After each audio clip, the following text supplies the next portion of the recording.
और बच्चों कैसे हैं आप लोग। आज रिलेशन फंक्शंस का लेक्चर 2 है। इसमें हम लोग फंक्शन डिस्कस करेंगे और पिछले वीडियो में हम लोग रिलेशन डिस्कस किए थे जिसका लिंक हमने डिस्क्रिप्शन में दे दिया है। तो आइए शुरू करते हैं। आज का टॉपिक बहुत ही इम्पॉर्टेंट है, इसलिए इसे लास्ट तक जरूर देखें। देखिए फंक्शन, व्हाट इज फंक्शन, ये देखिए। तो आपको ये बता दें पहले कि फंक्शन भी एक रिलेशन होता है। एक स्पेशल टाइप ऑफ रिलेशन को ही फंक्शन कहते हैं। अब कैसा रिलेशन होना चाहिए? ऐसा रिलेशन जिसमें फर्स्ट सेट के प्रत्येक एलिमेंट का सेकंड सेट में यूनिक इमेज हो। समझे बात को?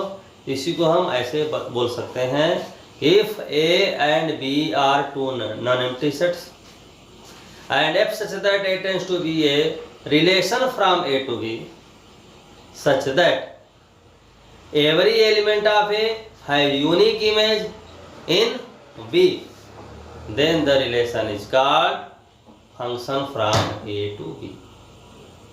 बात समझ आएगी नहीं? इसको एग्जांपल देके समझाते हैं तो समझ में आएगा। ठीक है, देखिए जरा सा ध्यान दीजिएगा। देखिए A है और ये B है, इसके बीच रिलेशन हो लिया एफ। रिलेशन ये नहीं कि रिलेशन को आर से ही डिपेंड करेंगे, रिलेशन को F, G, H, R, S किसी भी लेटर से रिप्रेजेंट हम कर सकते हैं, हमारी मर्जी। ठीक है, देखिए x1, x2, x3, y1, y2, y3, यहाँ देखिए ऐसे केवल हमने लिख दिया। तो यह रिलेशन है लेकिन फंक्शन नहीं है। क्यों? क्योंकि x3 का कोई भी इमेज नहीं है, लेकिन x3 को ऐसे हमने ऐड कर दिया तो क्या है, अब ये फंक्शन है। क्यों? क्योंकि जितने भी एलिमेंट है सबका इसमें यूनिक इमेज है। इंपॉर्टेंट बात ध्यान दीजिएगा, यूनिक इमेज। ठीक है, तो ये फंक्शन है। लेकिन आपको बता दें, हम मान लीजिए ऐसे हम करते हैं तब देखेंगे कि x2 के दो इमेज हो गए, एक y2 हुई एक y3 हुई। अर्थात क्या हुआ कि x2 का जो इमेज है वह यूनिक नहीं है। यूनिक मतलब एक होना चाहिए, ठीक है ना? तो ये यूनिक नहीं है। यूनिक नहीं है मतलब ये फंक्शन नहीं है। क्या है? रिलेशन। रिलेशन तो हमेशा होगा। समझे बात को? अब देखिए बता दें आपको, ऐसे मान लिया है x4 ले लिया, ऐसे कर दिया, ये फंक्शन है। क्यों? क्योंकि एक एलिमेंट का एक ही इमेज है। देखिए x3 में कितने इमेज? एक। x4 कितने इमेज? एक। ये यूं समझ सकते हैं कि इधर जो एलिमेंट्स होंगे इसमें एक से ज्यादा एलिमेंट का एक इमेज हो सकता है, यानी दो का जैसे एक हो गया, लेकिन एक का दो नहीं हो सकता। बात समझ रहे हैं? यानी कहने का मतलब ये हुआ कि एक से ज्यादा यानी मेनी रिलेशन किससे? वन से। मेनी वन हो सकता है लेकिन वन मेनी नहीं हो सकता, एक का कई नहीं हो सकता। समझे बात को?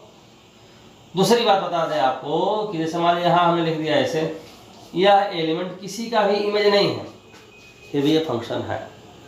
तो आपको हम बता दें कि जो सेकंड सेट है जिसको कोडोमेन सेट बोलते हैं, उसमें कोई एलिमेंट जो है एक्स्ट्रा हो सकता है, लेकिन इसमें कोई एलिमेंट एक्स्ट्रा नहीं हो सकता है। बात समझ लीजिए। यहाँ एक बहुत बढ़िया जो है आपका कंक्लूजन पर हम लोग पहुँचे हैं कि जैसे डोमेन बताए थे आप लोगों को रिलेशन में। डोमेन हम किसको बोलते हैं? डोमेन बोलते हैं फर्स्ट सेट में जो जो एलिमेंट इससे रिलेटेड हैं उसी को हम डोमेन बोलते हैं। जैसे हम याद हैं, ए है और ए बी है, x1, x2, x3, x4, y1, y2, y3, ऐसे y4 ऐसे हमने कर दिया, ऐसे मान लीजिए कर दिया। ठीक है, यहाँ डोमेन की बात अगर करें हम, डोमेन की बात, डोमेन क्या बोलेंगे आपका? डोमेन ऑफ एफ क्या बोलेंगे? जो जो एलिमेंट कनेक्टेड है। तो क्या क्या कनेक्टेड है? x1, x2, x3, ये डोमेन हुआ। जो कनेक्टेड हो, जो कनेक्टेड नहीं है उसको नहीं लेंगे हम। को डोमेन पूरा का पूरा लेते हैं, पूरा सेकंड सेट। और रेंज की बात करें तो क्या हुआ? जो जो कनेक्टेड है केवल y1 y2 लेंगे। अब एक चीज बताएं आपको कि ये फंक्शन नहीं है, रिलेशन है। क्यों? क्योंकि x4 का कोई इमेज नहीं। अब हम ये कहना चाह रहे हैं कि अगर ये फंक्शन है तो क्या हुआ, फर्स्ट सेट का हर एलिमेंट इसके साथ किसी न किसी यूनिक इमेज से जुड़ा रहेगा, है कि नहीं? यानी कोई एलिमेंट एक्स्ट्रा नहीं बचेगा। यानी हम ये बोल सकते हैं कि फंक्शन के केस में पूरा का पूरा फर्स्ट सेट डोमेन सेट होगा। ठीक है, इसमें अब देखने की जरूरत नहीं है कौन कौन जुड़ा हुआ है, सब का सब जुड़ा रहेगा। ठीक है, यानी फंक्शन के केस में पूरा फर्स्ट सेट क्या होगा, डोमेन होगा, और सेकेंड सेट तो कोडोमेन होगा ही। सेकेंड सेट में जो जो इमेज है उसको हम बोलेंगे क्या, रेंज बोलेंगे। ठीक है, ध्यान दीजिए। जैसे x1 इसको लिखते कैसे, ऐसे लिखेंगे f(x1) = y1। y1 को बोलेंगे x1 का इमेज। कौन सा इमेज? f इमेज, उसको बोलते हैं f इमेज। आपको कल बताए थे पिछले क्लास में, हम ऐसे भी लिख सकते हैं x1 = y1, ऐसे भी लिखने का तरीका है। ठीक है, इसको ऐसे लिख सकते हैं x1 f y1 में रिलेशन में r ले रहे थे हम, यहाँ f लिए हमने, उसे कोई दिक्कत नहीं है। फिर इसको ऐसे लिख सकते हैं x1 y1 belongs to f, या इकट्ठे सबको ऐसे लिख सकते हैं ऑर्डर के रूप में x1 y1 x2 y2 x3 y3 x4 y4 इकट्ठे लिखिए। इसको इस तरीके से जो लिखते हैं ना, इसको बोलते हैं वेन डायग्राम। हम सारी वेन डायग्राम हुआ, लेकिन विजुअल रिप्रेजेंटेशन बोलते हैं, क्योंकि पिक्टोरियल रिप्रेजेंटेशन ऑफ सेट को ही हम वेन डायग्राम बोलते हैं। सब बात बोलते हैं, डायग्राम द्वारा है तो विजुअल रिप्रेजेंटेशन बोलिए, या वेन डायग्राम के द्वारा मैंने इसको हम रिप्रेजेंट कर दिया, यहाँ विजुअल रिप्रेजेंटेशन बोलते हैं, वेन डायग्राम ना बोल करके। ठीक है, ये बात सबको समझ में आ गई। अब आपको आगे हम बताते हैं, यहाँ जो आपका ये जो डोमेन है और ये क्या है आपका, ये रेंज है। ठीक है, इसको देखते हुए जो है सेट ये फंक्शन क्या क्या होंगे इसके बारे में हम बताना चाहते हैं। ठीक है, ध्यान दीजिए। यह जो हम बोले आपको कि y1 को क्या कहेंगे कि x1 का f इमेज है, क्या है, f इमेज है, या f वैल्यू भी बोलते हैं। इमेज बोलिए या वैल्यू बोलिए, बात सेम है। ठीक है, तो y1 क्या हो गया, x1 का f वैल्यू, y2 x2 का f वैल्यू। अब यदि हम आपको बताएं कि जो सेकेंड सेट है यानी कोडोमेन जो सेट है, इसमें केवल और केवल रियल नंबर आ जाए, क्या आ जाए, रियल नंबर। इसका मतलब क्या होगा आपका कि जो वैल्यू है वो क्या है, रियल वैल्यू है, क्या है, रियल वैल्यू है, तो उसको बोलेंगे क्या आपका, रियल वैल्यूड फंक्शन। क्या बोलेंगे, रियल वैल्यूड फंक्शन। अर्थात रियल वैल्यूड फंक्शन का डेफिनेशन क्या हो गया कि किसी फंक्शन का रेंज रियल वैल्यू का सबसेट है तो उसे बोलेंगे रियल वैल्यूड फंक्शन। समझ बात को? If range of a function is a subset of the set of real numbers, then the function is called real valued function। ठीक है, अब देखिए एक दूसरी बात बताने जा रहे हैं। यदि हम क्या करें, ऐसा करें कि सेकेंड जो आपका रेंज वाली बात है वह भी रियल हो, और यहाँ जो है आपका ये भी मान लीजिए रियल हो। ठीक है, यानी डोमेन भी रियल हो और रेंज भी रियल हो। यदि ऐसा है तो उसको बोलते हैं रियल फंक्शन। यानी रियल फंक्शन क्या हो गया, if domain and range of a function are the subsets of the set of real number, then the function is called real function. अब एक प्रश्न यहाँ उठता है कि क्या रियल फंक्शन को रियल वैल्यूड फंक्शन बोल सकते हैं? लिहाजा देखिए, अगर रियल फंक्शन है तो सेकंड तो रियल, रेंज तो रियल होगा ना। और रियल वैल्यूड बताया कि रेंज अगर रियल है तो रियल वैल्यूड फंक्शन बोलते हैं। अर्थात क्या हुआ कि every real functions are real valued function, but every real valued functions are not real functions. इतनी बात क्लियर है? कोई दिक्कत नहीं। ठीक है, आगे बताते हैं।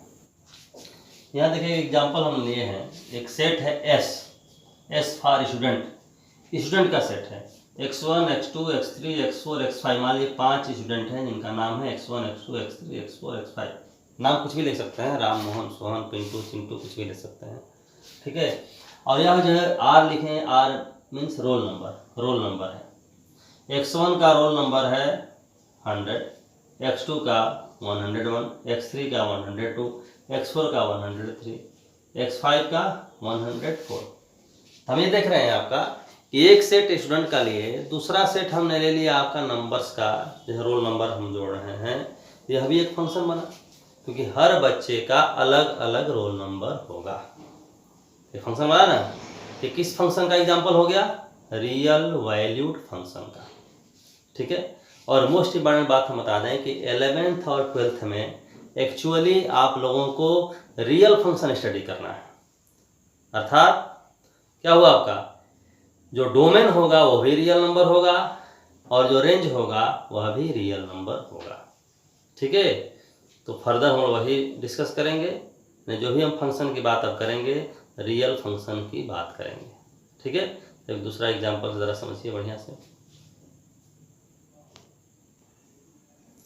देखिए कि एग्जांपल हमने यहाँ पर लिए हैं, 1 का कनेक्शन हमने 2 से कर दिया, 2 का 5 से कर दिया, 3 का 10 से कर दिया, 4 का 17 से कर दिया। मान लीजिए x लेते हैं, x का हम y से कर दिए। तो अगर हम आपसे पूछना चाहें, ऐसे तो लिख देंगे आप क्या, f(x) = y। लेकिन हम चाहते हैं y की वैल्यू x के टर्म में रिप्रेजेंट करने के लिए। जरा यहाँ देखिए, यहाँ एक रूल के तहत हमने किया है। करने के लिए तो कैसे वो कर सकते हैं, क्योंकि एक एलिमेंट का एक इमेज होना चाहिए, बस ये कंसेप्ट है, ठीक है। लेकिन यहाँ एक रूल फॉलो कर रहा है, देखिए कैसे। यहाँ देखिए ये 1 का 2 है, यानी एक्चुअली में है ये 1² + 1। 2 का 5 है, यानी एक्चुअली में क्या है आपका 2² + 1। ये क्या है 3² + 1। ये क्या है 4² + 1। ये जरा देखिए क्या होना चाहिए, क्या होना चाहिए, x² + 1। समझे बात को? अर्थात यहाँ क्या लिख सकते हैं, x² + 1, ठीक है। ध्यान दीजिए, हम f(x) = x² + 1 लिखें, या y = x² + 1 लिखें, बात सही हुई। सेकंड जो सेट है उसको जनरली हम रिप्रेजेंट करेंगे y से, उसके एलिमेंट को, और फर्स्ट सेट के एलिमेंट को रिप्रेजेंट करेंगे किससे, x से। तो y = क्या, f(x). तो कोई रूल अगर फॉलो करेगा, तब की बात, रूल फॉलो करेगा तब नहीं, रूल अगर फॉलो करेगा तब क्या हो जाएगा आपका, y को x के टर्म में रिप्रेजेंट कर सकते हैं। जैसे एक जनरल एक रूल बन जाएगा कि कोई भी आपका वैल्यू रखेंगे उसका हम निकाल सकते हैं क्या है। अब ये हमको पता हो गया f(x) = x² + 1। अगर हम बोलें कि आप f5 बताइए, तो क्या होगा 5² + 1 कितना हो गया 26। f7 बताइए, बता देंगे। f-1 बताइए, बता देंगे। जिसका भी निकालना होगा निकाल देंगे, कोई रूल बनेगा तब। समझ बात को? कोई रूल नहीं बनेगा तो केवल एक चीज देखना है, एक तो मेन आपका रूल है ना कि एक एलिमेंट का एक ही इमेज होना चाहिए, और प्रत्येक एलिमेंट का होना चाहिए, क्योंकि बचना नहीं चाहिए, ये चीज है, ठीक है। और रूल अगर फॉलो करेगा तो इसको फॉर्मुलेट कर सकते हैं इस तरीके से, ठीक है। एक चीज आपको हम बता दें कि जैसे कि 2 वेरिएबल हो गया, y² = x² तो ऐसे लिख दिया हमने, यानी y को रिप्रेजेंट किया किसके टर्म में, x के टर्म में। मान लीजिए एक अलग एग्जांपल लेते हैं, 2x - 1, एक एग्जांपल हो गया। y = लिख दिया आपका 3x² - 5। सही बात को? इसके लिए फिगर बनाया है ना, इसके लिए फिगर बना सकते हैं, कैसे देखिए जरा सा। जैसे 1 है तो यहाँ क्या हो जाएगा आपका 2x - 1, 2 × 1 - 1, 2 - 1 1 हो गया। 2 है तो 2 × 2 = 4 - 1 क्या हो जाएगा 3। 3 है तो 3 × 2 = 6 - 1 क्या हो जाएगा 5। इस तरीके से बना सकते हैं। इसके लिए भी आप बना सकते हैं, मैंने विजुअल, ये है विजुअल रिप्रेजेंटेशन। यहाँ फॉर्मुलेट हमने कर दिया, समझे बात को? तो यहाँ देख रहे हैं कि यहाँ 2 वेरिएबल, इंपॉर्टेंट बात बता रहा है, एक वेरिएबल y है, एक वेरिएबल x है। यहाँ देख रहे हैं कि y की वैल्यू डिपेंड करेगी किस पर, x पर। y की वैल्यू किस पर डिपेंड की, x पर, तो हम बोलेंगे कि y x का फंक्शन है। y किसका फंक्शन है, x का फंक्शन है। तो ये मतलब क्या, y क्या कहेंगे, फंक्शन ऑफ x, इसी को ले देंगे शॉर्टकट में fx। यानी एक्चुअल में क्या हुआ है, ये क्या पढ़ेंगे, f of x। f use किसके लिए करते हैं, फंक्शन के लिए। फंक्शन का फर्स्ट लेटर क्या है, f है, इसलिए फंक्शन यूज करते हैं। तो एक्चुअल में क्या हुआ आपका, x स्क्वायर प्लस 1 क्या हुआ, फंक्शन ऑफ x कहलाया। क्या कहलाया, फंक्शन ऑफ x। जैसे शॉर्टकट में हम बोलेंगे f ऑफ x, और शॉर्ट कर देंगे तो ले देंगे fx। समझे बात को। यहाँ हम देख रहे हैं कि y को x के टर्म में रिप्रेजेंट किया था, fx लिखा, यहाँ भी fx, इसका नहीं कि fx इक्वल है, ये भी जरूरी है। कसम नहीं खाए कि f से रिप्रेजेंट करेंगे, g से भी रिप्रेजेंट कर सकते हैं, ठीक है। लेकिन जनरली शुरू में हम लोग कर रहे थे f कर रहे थे, फंक्शन f कहने में थोड़ा अच्छा लगेगा क्योंकि फंक्शन का फर्स्ट लेटर f है, ठीक है। अब देखिए, जैसे मान लीजिए हमने ऐसे लिख दिया, कोई दूसरा वेरिएबल है z, यहाँ लिख दिया आपका m square minus 2m plus 1, यहाँ दो वेरिएबल है z और m। तो हम देख रहे हैं कि z को रिप्रेजेंट किया किसके टर्म में, m के टर्म में। किसके टर्म में, m के टर्म में। तो बोलेंगे कि z m का फंक्शन है, तो जनरली क्या लिखेंगे, f(m), यानी f(m) कहने का अर्थ क्या हुआ, फंक्शन ऑफ m, अर्थात क्या हुआ आपका, m के टर्म में रिप्रेजेंटेड कोई अलजेब्रिक एक्सप्रेशन। अलजेब्रिक जिसको हिंदी में क्या बोलेंगे, बीजीय व्यंजक। समझे बात को। तो m के टर्म में अलजेब्रिक एक्सप्रेशन है तो m का फंक्शन कहलाएगा, n के टर्म में तो n का फंक्शन कहलाएगा, y के टर्म में तो y का फंक्शन कहलाएगा। जैसे हमारे लिखते हैं ऐसे, हम ऐसे मान लिख देते हैं x is equal to y square minus 2y plus 5। यहाँ देख रहे हैं कि x को हमने रिप्रेजेंट किया किसके टर्म में, y के टर्म में, तो कहेंगे x y का फंक्शन है। समझ बात को। या इसको ऐसे समझिए कि x की वैल्यू डिपेंड की किस पर, y पर, तो कहेंगे x y का फंक्शन है। यहाँ z की वैल्यू डिपेंड की किस पर, m पर, तो z m का फंक्शन है। यहाँ y x पर डिपेंड किया, तो x का फंक्शन है, ठीक है। एक बढ़िया एग्जांपल से आपको बताते हैं आपका। जैसे मान लीजिए हमारे यहाँ पार्टी है, उसमें सबको इनवाइट हम कर रहे हैं, तो आप घर पर क्या बोलेंगे कि सर के यहाँ फंक्शन में जाना है, सर का फंक्शन है। क्यों, क्योंकि वहाँ जो कुछ भी होगा वह मेरे अकॉर्डिंग होगा, वहाँ जो कुछ व्यवस्था हम करेंगे खाने पीने की, वो सब कुछ क्या है, वो हम पर निर्भर करेगा, इसलिए हमारा फंक्शन कहलाया। हम पर निर्भर किया तो हमारा फंक्शन कहलाया। उसी तरीके से क्या है आपका, वहाँ फंक्शन यूज कर रहे हैं, यहाँ फंक्शन यूज कर रहे हैं। समझे बात को। तो ऐसे आप याद रखिए, यहाँ क्या हुआ, x किस पर डिपेंड किया, y पर डिपेंड किया तो y का फंक्शन, z किस पर, m का, m का फंक्शन। समझ बात को। तो फंक्शन समझ गए। तो जनरली आप ये देखेंगे आपका कि दो वेरिएबल, एक वेरिएबल को किसी दूसरे वेरिएबल के टर्म में रिप्रेजेंट किए हैं तो उसको उसका फंक्शन बोलेंगे, ठीक है। अब हम आपको बताएंगे फंक्शन का डोमेन और रेंज कैसे निकालें। ये देखें, कुछ एग्जांपल हमने लिया है, y is equal to root 2x minus 1। y is equal लिखिए चाहे fx इज इक्वल लिखिए, बात सेम है, क्योंकि y को x के टर्म में डिपेंड किया है तो क्या बोलेंगे, y is a function of x, यानी लिख देंगे it is equal to fx, या सीधे fx इज इक्वल लिखेंगे, fx को ही y बोलते हैं, ये दिमाग में रखें, ठीक है। यहाँ डोमेन की बात हम कर रहे हैं। डोमेन मीन्स दिमाग में बात रहे x की वैल्यू, डोमेन मीन्स किसकी वैल्यू, x की वैल्यू, और रेंज मीन्स किसकी वैल्यू, y की वैल्यू। बस ये दो बात दिमाग में रहेगी, आप निकाल लेंगे, ठीक है। यहाँ देखिए, जैसे इसका डोमेन हम चाहते हैं भाई x की वह वैल्यू लेंगे जिसके लिए y क्या हो, रियल हो। ध्यान है, हम पढ़ रहे हैं क्या, रियल फंक्शन, यानी x भी रियल और क्या है, y भी रियल, ठीक है। यहाँ हम देख रहे हैं कि रूट के अंदर निगेटिव नहीं ले सकते, क्योंकि निगेटिव नंबर का स्क्वायर रूट क्या होता है, इमेजिनरी होता है। हम क्या पढ़ रहे हैं, रियल। समझे बात को। यहाँ कंडीशन क्या होगा इस क्वेश्चन के लिए, 2x minus 1 greater than or equal to 0। समझे बात को। तो क्या हो जाएगा, 2x is greater than equal to 1 and x is greater than or equal to 1/2। समझे बात को। यानी डोमेन क्या हो गया भाई, तब डोमेन इज इक्वल टू क्या, 1/2 से बड़ा है, निकाले इंटरवल के रूप में, 1/2 टू इन्फिनिटी। इंटरवल आप जानते होंगे, इधर क्लोज्ड है, इधर क्या है, इन्फिनिटी को हमेशा क्या रहता है, ओपन इंटरवल। समझ बात को। और इसी का हम कहेंगे रेंज। बताइए रेंज में क्या हुआ, y की वैल्यू। अब देखिए रूट लगा हुआ, रूट लगा हुआ है तो हमेशा रूट क्या बताता है, पॉजिटिव वैल्यू बताता है, हमेशा क्या बताता है, पॉजिटिव।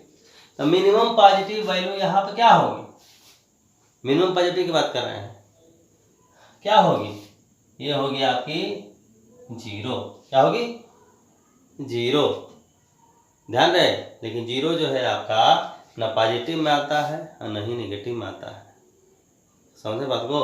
लेकिन यहाँ यानी क्या इसको बोल सकते हैं कि रेंज क्या होगा, नॉन नेगेटिव वैल्यू। क्या होगा, रेंज को आप लिख सकते हैं नॉन नेगेटिव वैल्यू मीन्स क्या हुआ आपका, ग्रेटर देन और इक्वल टू 0। 0 भी होगा और ग्रेटर देन 0 भी होगा, नेगेटिव नहीं होगा, कहने का मतलब हुआ। यानी क्या हो गया तब, 0 से कहाँ तक, इन्फिनिटी तक। इतनी बात हम लोग समझ गए, कोई दिक्कत नहीं। अब देखो, अब जरा इस क्वेश्चन के बारे में खाते हैं। इसके डोमेन की हम बात करें, ध्यान दें, यहाँ क्या देख रहे हैं आपका, हमें क्या डोमेन मीन्स क्या, हमेशा याद रहे x की वैल्यू। तो यहाँ देखेंगे x कुछ भी रखेंगे तो कोई दिक्कत होगी क्या, हर x के लिए डिफाइन है, ठीक है। तो यहाँ डोमेन क्या बोल देंगे, ऑल रियल नंबर। और रेंज की बात जरा करें, रेंज मीन्स किसकी वैल्यू, y की वैल्यू। यहाँ देख रहे हैं एक्स स्क्वायर है, तो एक्स स्क्वायर बहुत छोटा होगा, मिनिमम वैल्यू होगी उसकी कितनी, तो 0 होगी, 0 से छोटी नहीं हो सकती। यानी ये मिनिमम वैल्यू इसकी टोटल क्या हो जाएगी, 0 + 1 1 होगी, और उसके बाद 1 से बढ़ने लगेगी, बढ़ेगी ना कहाँ इन्फिनिटी तक। यानी रेंज क्या हो जाएगा तब, 1 से इन्फिनिटी। इतनी बात समझ गए। दूसरी बात, अब यहाँ देखिए, अब इस क्वेश्चन की बात हम करते हैं। यहाँ अगर डोमेन की बात करें हम, तो हमने क्या बोला, x की वही वैल्यू लेनी है जिसके लिए y क्या हो, रियल हो, ठीक है। यहाँ देखिए ये 2x - 1 डिनोमिनेटर में है, हम ये जानते हैं कि 0 से डिवीजन पॉसिबल नहीं है, तो क्या हो जाएगा, तो क्या लिख देंगे, 2x - 1 is not equal to 0, तो 2x is not equal to 1, x is not equal to 1/2। यानी x की वैल्यू 1/2 नहीं चाहिए, यानी क्या चाहिए, 1/2 के अलावा सब कुछ चाहिए। समझे बात को। तो इसको क्या लिख देंगे तब, domain is equal to all real numbers minus 1/2 नहीं रहेगा, ये इतनी बात समझ गए, कोई दिक्कत नहीं। अब रही बात किसकी, रेंज की। क्या है, रेंज, समझे। तो ऐसा जब क्वेश्चन आपका है, ठीक ना, यहाँ तो सीधे आपका देख लिया कि मिनिमम वैल्यू क्या है। ऐसी इस तरीके से जब क्वेश्चन है तो क्या करिए आप कि जैसे y को x के टर्म में रिप्रेजेंट किया गया है ना, वैसे x को y के टर्म में रिप्रेजेंट कर दिए। देखिए कैसे करते हैं, करके दिखाते हैं आपको। इधर लेके आइए, 2x - 1 इज इक्वल टू क्या होगा, 1/y। तो 2x इज इक्वल टू क्या होगा, 1 + 1/y, cross multiplication y + 1/y। नहीं करते तभी कोई दिक्कत नहीं थी, फिर भी देख लीजिए, x is equal to y + 1/2y। अब यहाँ कंडीशन क्या होगा, कंडीशन देखिए क्या होगा, यहाँ क्या देख रहे हैं, डिनोमिनेटर में y है, यानी क्या होगा, y not equal to 0, y की वैल्यू 0 नहीं होगी, y की वैल्यू 0 नहीं होगी, अर्थात क्या सब कुछ होगी। यानी रेंज तब क्या हो जाएगा, तब ऑल रियल नंबर -0। इतनी बात आप समझ गए, कोई दिक्कत नहीं। अब देखिए दूसरी बात, अब इसका देखिए, इसका एग्जांपल हम देते हैं। ये देखिएगा 8 - x/x - 8, इसको ऐसे लिख सकते हैं, f(x) is equal to minus common ले ऊपर, x - 8/x - 8। तो यहाँ क्या देखेंगे, यहाँ हम देख रहे हैं कि x - 8 से x - 8 कट जाएगा, तो क्या बचाएगा, ये -1 बचा। लेकिन ध्यान दीजिए, यदि x की वैल्यू 8 होगी, क्या होगी, 8, तो 8 होगी तो डिनोमिनेटर का 0/0, तो 0/0 है इनडिटरमिनेट फॉर्म, डिटरमाइन ही नहीं कर सकते हैं हम। आप ये भी जानते हैं कि डिनोमिनेटर 0 नहीं हो सकता, ठीक है। तो यहाँ कंडीशन लगा देंगे कि x is not equal to eight. और हम जानते हैं कि x की वैल्यू को ही बोलते हैं डोमेन।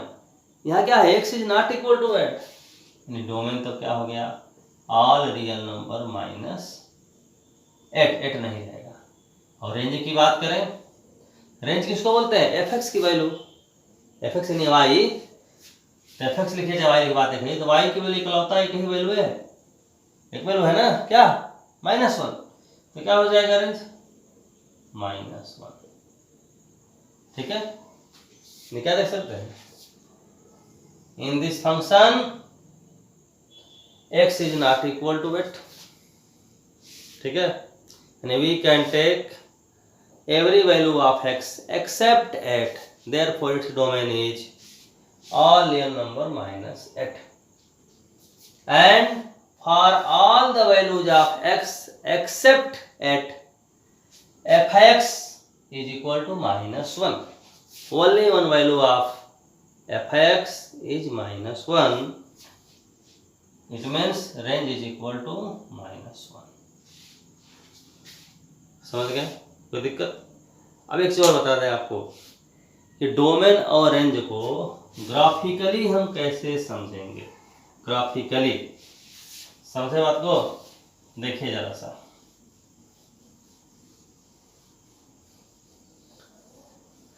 देखें ये एक्स एक्सिस और ये वाई एक्सिस, मान लीजिए ऐसे कोई ग्राफ हमने खींचा, यहाँ जो वैल्यू है ये मान लीजिए है -2, ये मान लीजिए ऊपर तक जा रहा है, ऐसे बढ़ता जा रहा है। ध्यान दीजिए, ग्राफ देख के कैसे बनता है, डोमेन मीन्स होता है expansion along x axis, domain क्या होता है, एक्सपेंशन एलॉन्ग एक्स एक्सिस। तो एक्स एक्सिस पर इस कर्व को हम देखें तो कहाँ जा रहा है आपका, जितना चाहे उतना लेफ्ट जा सकते हैं, जितना चाहे उतना राइट जा सकते हैं, क्योंकि इधर आपका देखेंगे इधर में ग्राफ बढ़ेगा ना, इसके ऊपर होगा ही। तो क्या देख रहे हैं, एक्स एक्सिस पर ग्राफ क्या है, फ्रॉम लेफ्ट टू राइट पूरा का पूरा एक्सपेंड है, इसलिए यहाँ डोमेन क्या हो जाएगा, ऑल रियल नंबर। रेंज क्या होता है, एक्सपेंशन अलोंग वाई एक्सिस, को वाई को लेते हैं, तो वाई पर देखें आपका मिनिमम वैल्यू -2 है और मैक्सिमम जहाँ तक जा सकते हैं, तो रेंज क्या हो जाएगा, तो -2 टू इंफिनिटी। कितनी बात समझ गए, ठीक है, यानी expansion along X axis that is the value of X define domain, and expansion along Y axis that is the value of Y define range. Clear है। अब जरा देखें, आपको बता दें हम एक अच्छी बात, देखिए ये देखें, एक ऐसे हम एग्जांपल ले रहे हैं,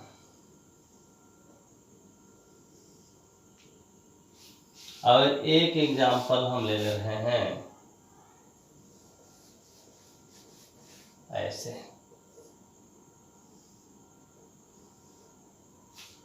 अगर आप पढ़े होंगे जानते होंगे तो ये पैराबोला है, नहीं जानते हैं तभी कोई दिक्कत नहीं है, ऐसे बता दें ये पैराबोला है y² = 4x, ठीक है, ये पैराबोला है x² =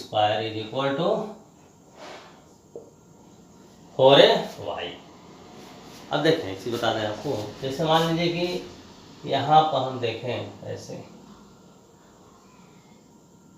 मान लीजिए यहाँ से यहाँ तक का डिस्टेंस मान लीजिए a है, क्या डिस्टेंस है, a, तो y की वैल्यू क्या होगी, जैसे x की वैल्यू a है, x वैल्यू तो y² क्या हो जाएगा 4a², तो y क्या हो जाएगा +-2a, +-2 क्यों, एक ये लेंथ होगी 2a और आपकी यह लेंथ भी होगी 2a, यानी इस पॉइंट को कॉर्डिनेट बोलेंगे तो क्या बोलेंगे a2a, इस पॉइंट को कॉर्डिनेट बोलेंगे तो क्या होगा a-2a। समझे बात को, यदि हम fx से रिप्रेजेंट करें इसको, जैसे y है ना, y² = 4ax, y को ही fx बोलते हैं, यानी fx² = 4ax। तो अगर हम आपसे बोलें कि fi बताइए, तो fi क्या बताएंगे, x = a पर 2a, फिर fi क्या बताएंगे -2a भी, इसी पर आपको 2 वैल्यू है ना, यानी क्या हम देख रहे हैं, x की एक वैल्यू के लिए y की 2 वैल्यू आ गई, एफ है की वैल्यू 2a भी, एफ है की -2a भी, यानी फंक्शन नहीं है। ठीक है, यानी सबसे बढ़िया तरीका पहचानने का हुआ ग्राफ देख करके कि हमने क्या किया, y एक्सिस के पैरेलल लाइन ड्रा किया। क्या किया, y एक्सिस के पैरेलल लाइन।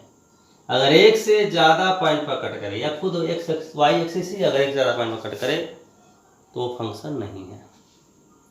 ठीक है, क्योंकि अगर एक से ज़्यादा पॉइंट पर कट करेगा तो क्या हो जाएगा, x की एक वैल्यू के लिए y की एक से ज़्यादा वैल्यू हो जाएगी। ठीक है, यूनिकनेस नहीं रहेगा, इसलिए फंक्शन नहीं होगा। ठीक है, और यहाँ देखिए जरा सा, यहाँ अगर कोई भी पैरेलल लाइन रख रही है y से पैरेलल, एक ही पॉइंट पर कट करेगा, यानी ये फंक्शन है। तो फंक्शन पहचानने का बहुत ही इम्पॉर्टेंट तरीका है।